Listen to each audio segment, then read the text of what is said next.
normally when I film my stuff, I shoot an intro, do the work, shoot an outro. It's kind of you. There's not a lot of production involved, right? I'm just kind of journaling what I've been doing, right? This one I'm going to have to reshoot this intro because I failed. All the stuff that I filmed for this intro, if you watch it without some kind of pretext, without any I don't know, something to prep you to tell you this ain't going the way it planned. So my plan for this video, and I'll probably cut out most of the old outro, but my plan for this video was to start putting in stuff that wasn't necessary but looked good and would get the bike more presentable. Specifically, I had 2 carbon fiber bits that I were going to throw on, and I'll probably show you that. And most important of all, for what you're about to see, is I have these LED integrated mirrors, and spoilers, I got issues with them. So we're gonna probably pause here. It's been a little bit since I kind of shot my outro, so I have a sweater on. It's a little warmer, or a little colder now. Yeah, it's been. I think I'm gonna cut the video off where I cut it off, so you'll see kind of what the issue is. Hopefully, I'll convey a lot of the problems I encountered here, and then yeah, we'll have to move on from this, and I'll have an update in a few days on where I go with the turn signal problems. So yeah. Oh well, sorry. The original outro, or the original intro, I was very bright, very cheery, and happy to making some progress, but this is a little bit of a setback, so oh well. Okay, so we got a cluster of items here that may seem unrelated at first glance, but believe it or not, there's actually a connection here. These are the original mirrors, and as you can see, especially this one here, pretty scuffed up. Obviously some Windex might clean a lot of that, would clean a lot of that up, but there's discoloration and gunk and grime, and they're faded. Clearly the bike has been on its side at least once. So, yeah. So I got replacement mirrors here. Another problem we got is this light bulb's okay, but this turn indicator has been, since I've had it, probably the same reason there's a scratch on that mirror is the reason that there's a scratch on this, excuse me, more than a scratch on this turn indicator here. Obviously it's seen better days. It's scuffed up a million ways, and honestly, one of these turn indicators is just flat out not working. I would not be surprised, however, if it's this one, because it's irregular. So I have a solution, and that's actually this replacement mirror that's going to do both. So I gave it away, but this is a mirror, a turn indicator mirror.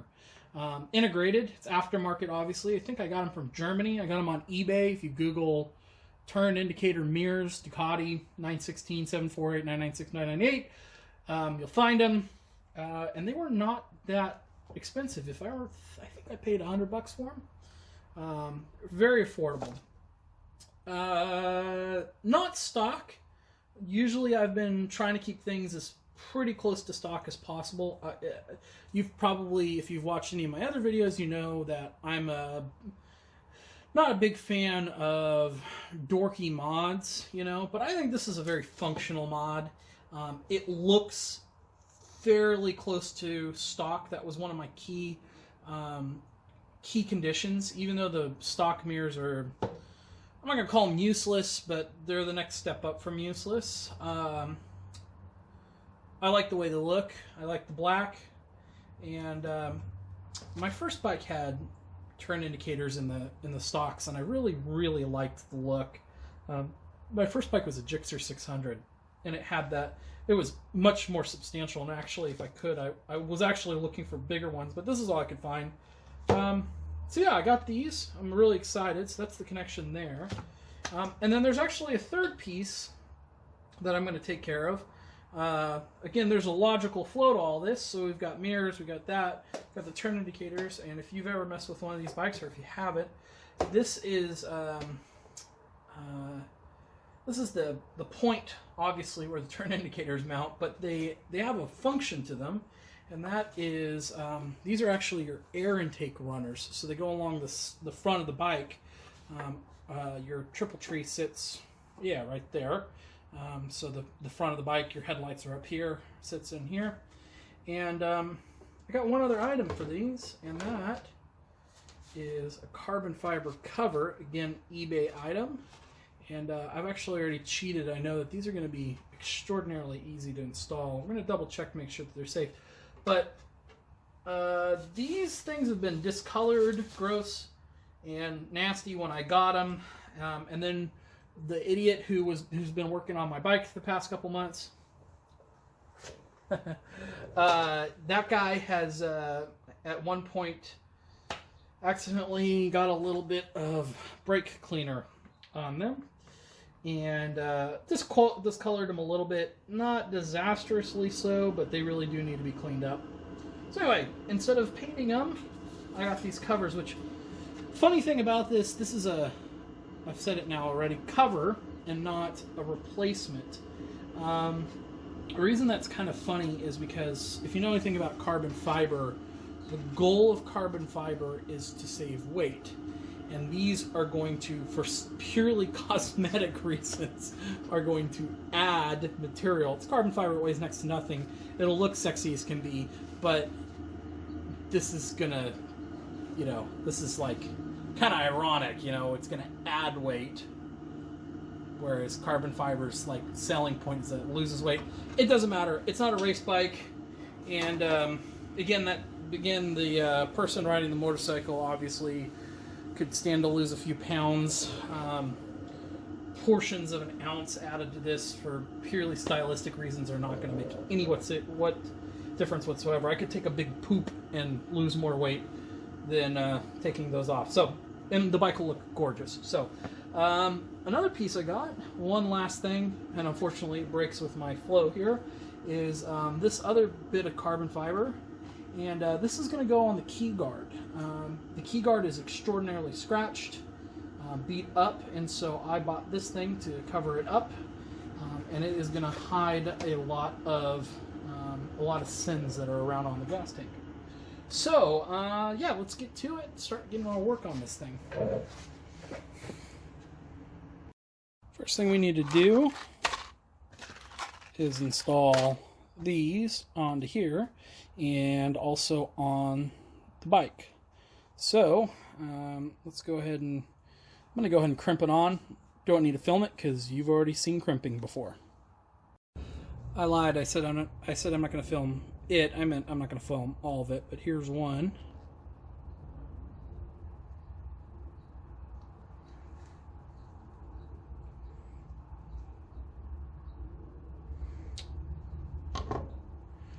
And ta-da! Okay, now I got to pull all the old bullet connectors out. The stock wiring harness, so it'll work with the new bullet connectors I got. And yeah.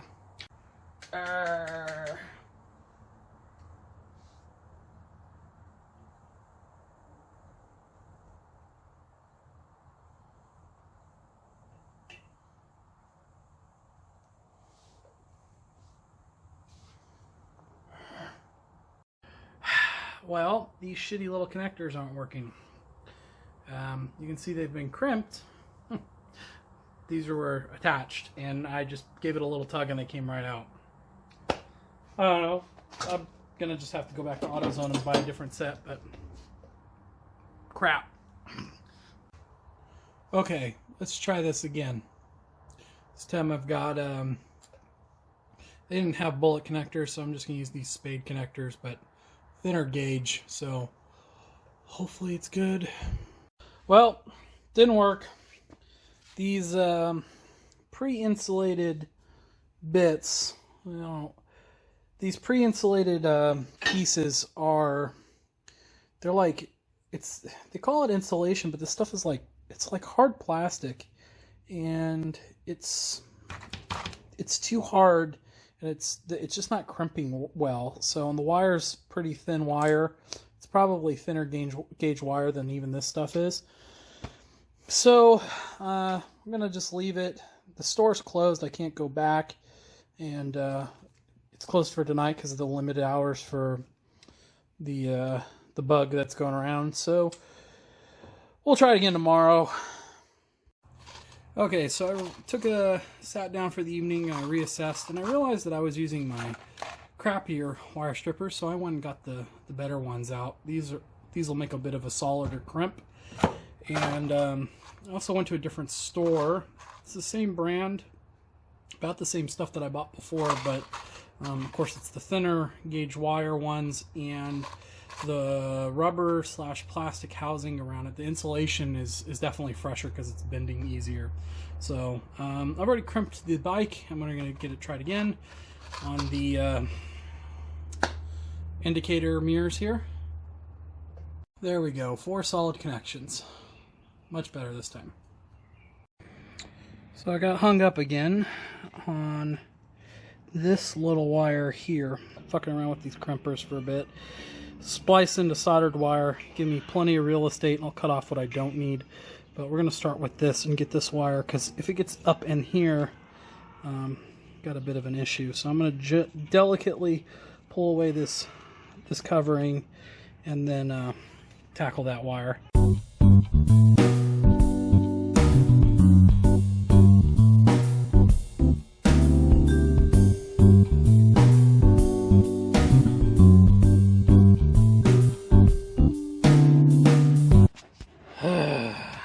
So usually this kind of stuff is fairly plug and play, but one of my concerns when I bought these, because they are LED replacements, is that a lot of times LED replacements need some kind of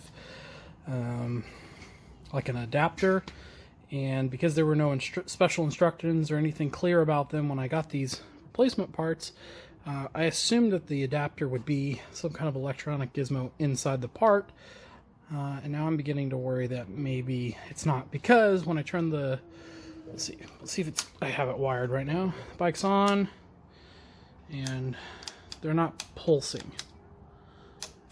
Now, the indicators were giving me a bit of a headache before I went into this project. So what I'm going to do now is I'm going to unwire these. You can see I've started using alligator clips because these heads are stripping so easily. But before I even go to tackle these, we're going to first need to make sure that the indicators are working, or diagnose them. So I'm going to remove the new variable, take the old ones, which I have sitting right here, try to get the old ones working, and then move on from there and see if the problem is not the indicators themselves. The good news is that solid state that they're doing, that indicates LEDs are very much pass-fail. It's kind of complicated, but they have to kind of have a voltage regulation that normal light bulbs don't. Normal light bulbs just kind of respond to a current, and LEDs need like kind of a very specific current. So because these are at least lighting up, that tells me that something's happening in there that's regulating the current enough to keep them solid state. I also don't hear there's that thing in there, I don't know what it is, but the part that goes click, click, click, click, click, click, click, that part's not working. So I need to sit down, figure out why the bike's not indicating, and then get back to it. Okay, this is like 30 seconds after I took that last video. Was really easy to alligator clip everything back in, and you can see everything's working just fine. So okay, here we go. So I have been fussing with this all afternoon and all into this evening. Varying degrees of progress, if you want to call it that. I've come up with a couple of things that I think would work. I can throw some money online, throw some time into waiting for a couple different parts to arrive that might solve the problem. Diodes would help, resistors would help. There's a couple of different things. It all boils down to a couple of things, but mainly that the LEDs, for one, require kind of a polarity, and two, they use way less wattage than a conventional light bulb, which for your house is great. But for your motorcycle that's producing more than energy than it needs, doesn't matter. So I could fuss with this, but I'm getting to a point, and I don't know if you guys are ever going to see this clip, but I'm getting to a point where I'm a little over the excitement and the novelty of using these LED integrated mirrors. I think it's a cool idea, and I think they would look really neat. Here's the problem, though. I'm going to turn this on. I'm going to start the indication. Now, before I point anything out, these are blinking in unison. That's not reflection from the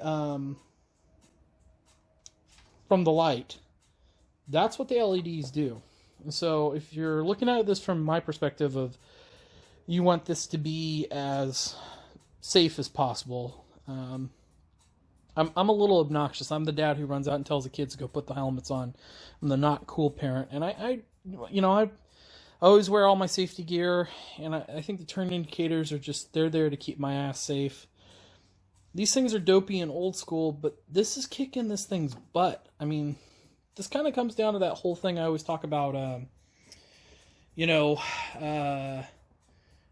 talk trash on anodized parts. I'm going to go ahead and shut this off so it doesn't keep draining the batteries.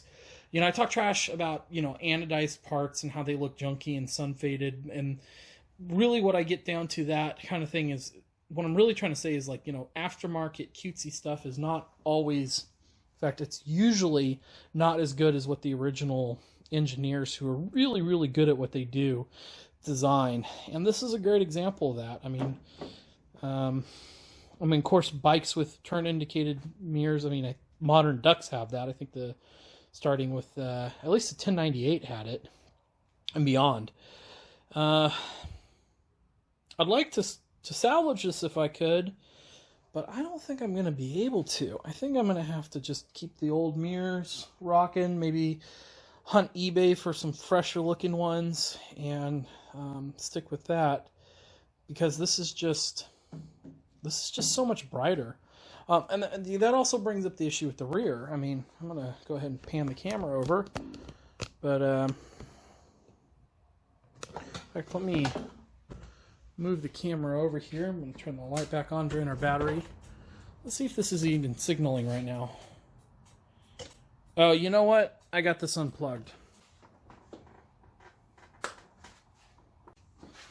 Okay, well, I've tried fussing with the camera a couple times, the wiring, and I've tried fussing with this a little bit, and it's finicky on when I get one indicator on one side, one indicator on the other side, and sometimes the backs, and I've unplugged this sometimes. I have it plugged in right now, but I don't know what I need to do to get this running the way it needs to run again. So just take my word for it. This turn indicator is worse than what those mirror ones are. In fact, this has been an item of concern for me for a while. I don't know how I'm going to resolve this problem, but this has been something I needed to resolve anyway. So I think we're going to be looking at some conventional incandescent bulbs, old school, not the new school LED. There's good LED stuff out there. I don't want to get it wrong. There's great aftermarket LED. It's not cheap stuff you buy on eBay. And, I looked up my eBay purchase, and it was $90 for these mirrors, which that's $90 for a set of turn indicators would be more on the expensive side-ish. A lot of us have been to Cycle Gear, and we've seen those $10 turn indicators, right?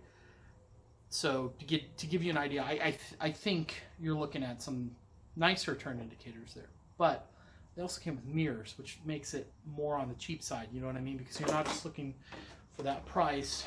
You're not just looking at indicators. You're looking at indicators and mirrors, and now you're looking at kind of cheap. And it was obviously made in China stuff, even though it came from Germany. Figure it out. I don't know. Figure it out. So I think what we're going to need to do is incandescent bulbs, because that's what the bike came with, and I'm not an electrician. I'm going to do some more research on the topic, but I think I'm going to pull the plug. If you see this, I've pulled the plug.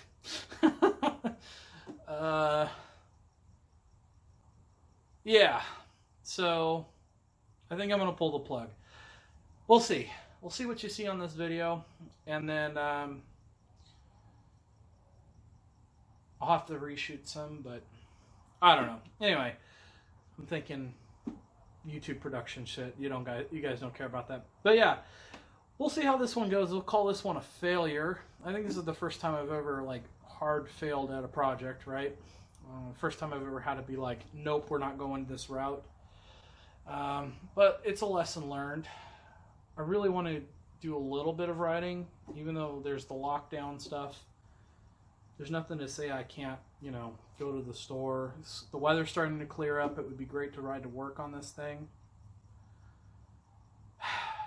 I don't know. I got some thinking to do. So, with that, I'm going to I'll give you guys this update, and I think I'm going to call it quits. And the triumphant putting on the pretty stuff, the carbon fiber parts, will have to go for another video. So much for all my my planned out stuff. Oh well, I'll catch you guys later. Stay safe, stay healthy, keep the rubber side down. See you in the next clip.